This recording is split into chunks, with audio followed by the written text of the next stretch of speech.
I am just all sorts of tongue-twisted today. I keep trying to film videos and I keep stumbling around my words and it's so annoying. Why am I like this? Probably because of coffee. Hello everyone, it is Samantha and I hope you guys are having a great day today. I'm here for a very exciting review in my mind because it has to do with one of my favorite series, and that is to finally review the Greatcoats Quartet by Sebastien de Castell. As you guys may know if you followed my channel for a while, the Greatcoats series is actually one of my favorite fantasy series that I have read in quite a long time. It's so good. So as you guys may know, the Greatcoats series has been one of my favorite new fantasy series. I absolutely love the series. I love the humor and the originality of it. And a couple of months ago, I was finally able to read Tyrant's Throne, the final book.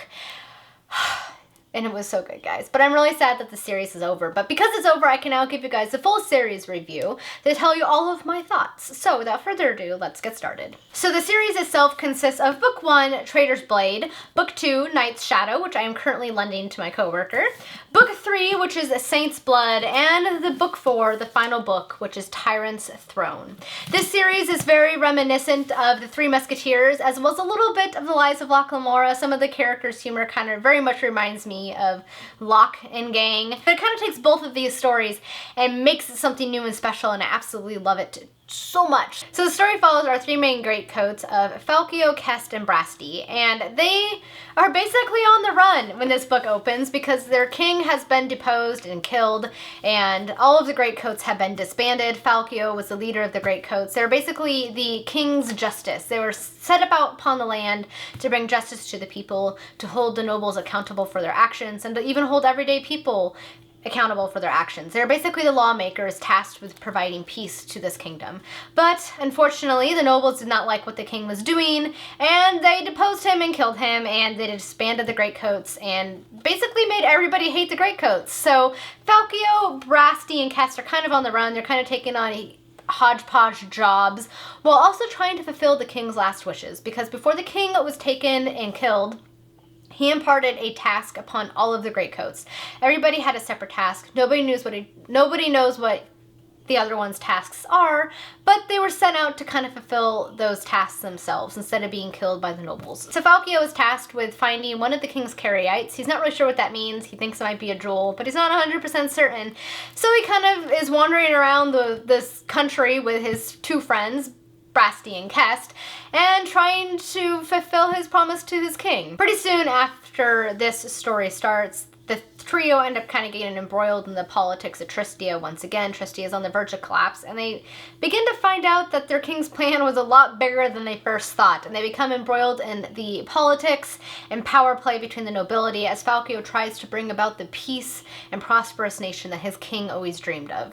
So that's the basic premise of this entire story. It follows our three main protagonists who are basically trying to fight for the good of the world. They're trying to protect the little person. They're trying to bring about peace and hold everybody accountable for their actions, but things aren't always so black and white as Falkio finds out. Things are quite gray at times.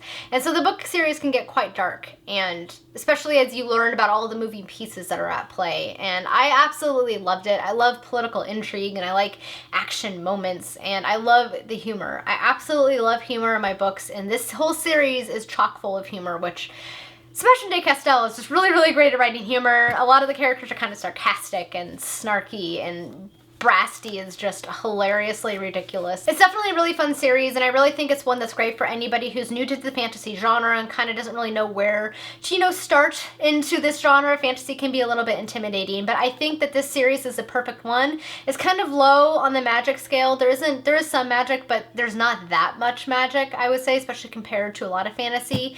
It's definitely very swashbuckling. It has some action moments and some battle scenes, but they're not boring. They're still fun, and you kind of have Falkio's narrations is told from his perspective and kind of what he's thinking and his thought process. He definitely added some interesting twists to the story. There was quite a few things that were quite shocks when they happened that I never saw coming, and I love it when a book can surprise me, and this series definitely did that. I will say, however, that at times it was a little bit hazy exactly what the king's plan is. Even after finishing the whole series, I still don't really have a good grasp of what the king was hoping to attempt when he tasked all of the Greatcoats, I think there's about 120 of them, with separate tasks. I don't know if it's because I read these books so far apart from each other. I read the first two, and then a few months later when book 3 came out, I read that one, and then it was like a year or so before I read book 4.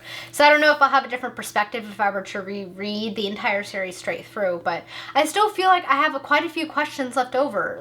I feel like it still has some unanswered questions that I would like to have answered. So I'm hoping that he'll eventually write more with these characters.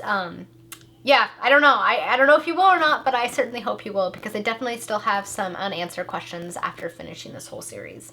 But in terms of my rating for these books, I would have to give book 1 5 out of 5 stars. It's definitely a lot of fun. It's also the shortest of the 4, which is kind of funny. But I love this one. It introduces the characters so well. He's created a really vivid and rich world without getting overly descriptive, so the pacing is great in these series, and in particular this one as well. And I loved it. I got so engrossed in this world of this book, and it had me laughing and on the edge of my seat, which is just a wonderful combination in a fantasy story. Book 2 is Night's Shadow. This one is actually my favorite out of all 4 books. This one, of course, is another 5 out of 5 stars. Things really start to get quite dark in the series, but I loved it because I didn't know what was going to happen, and it was all so intriguing and oh, so good. And you get to see how much these characters loved one another, and I thought that was really great. The friendship between these 3 characters is just so lovely and heartwarming, and you definitely got to see that quite a bit in this book. Book 3 is Saint's Blood. This one I actually gave 4 out of 5 stars. Though I enjoyed it, I didn't quite enjoy it as much as the first 2, though it definitely had some very interesting twists that I did not see coming, that particularly occurred towards the end of this book.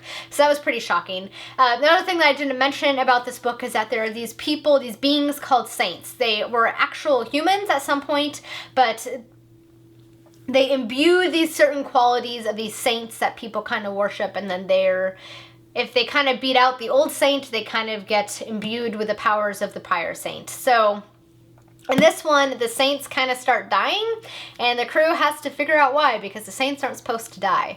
So it's kind of an interesting concept. You also get to see some of the gods of this world and kind of how the saints and the gods came to be, which is pretty interesting. So it's a fun book. It just wasn't my favorite. It felt a little bit different from the first 2.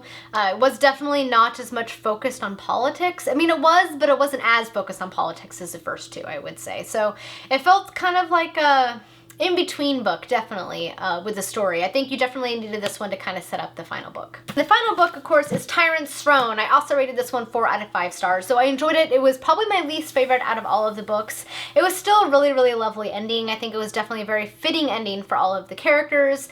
Some things happened in this book that I honestly was surprised that Sebastien de Castell went the route that he did, but it definitely made for a stronger story, so I enjoyed it. It definitely tied up some of my questions I had from the prior 3. I was still left with a few questions at the end of it. You definitely really feel for Falcio in this book, because he's definitely kind of dealing with a lot of internal struggle with this one in terms of his place in the world and his actions in the past, and really what his king's vision was, and if that's something he wants to fight for. So it kind of all culminates in this book, and it's definitely a fitting end for all of these characters. And regardless, I love this whole series altogether, and it's one that I highly, highly recommend to everybody. So if I had to rate the whole series as 1, I would rate it 4.5 out of 5 stars. It's a strong fantasy series. It's very accessible for new readers. The writing is fantastic. Sebastian's writing is amazing. I would give it 5 out of 5 stars. I would give the world building 5 out of 5 stars. He has really strong world building without making it feel bogged down and over descriptive. I would give the plot 4 out of 5 stars. At times I would feel like the plot was a little bit more meandering than it needed to be. I felt like it could have been a little bit more consolidated and tightened up at points. I would give the characters 5 out of 5 stars. I love these characters. I love their relationships with each other. I love their humor. I love how they try to fight for what they believe in, and I just felt for them so much. And I love books that can get me to feel so much for the characters, and this series definitely accomplished it. So for an overall rating of 4.5 out of 5 stars is what I would give this series. It's one that I highly recommend to anybody. I think just about anybody would enjoy it, because it kind of has everything that you kind of look for in a fun fantasy story. It makes you kind of want to cry at times, but then it makes up for it by making you laugh, and I just love that about this series. Alright guys, that is it for my review of the Greatcoats series by Sebastien de Castell. I hope you guys enjoyed it. If you've read it, I would love to know your thoughts on the series, because I love discussing it so much because it's so much fun. And if you want to read it, I definitely encourage you to do so because it's definitely a fun and accessible story to get into. Alright guys, that is it for today's video. Thank you so much for watching. I hope you guys have a lovely day. Until next time, happy reading. Bye! Alright guys, that is it for today's video. Thank you so much for watching. I hope you guys have a lovely day. Until next time, happy reading. Bye!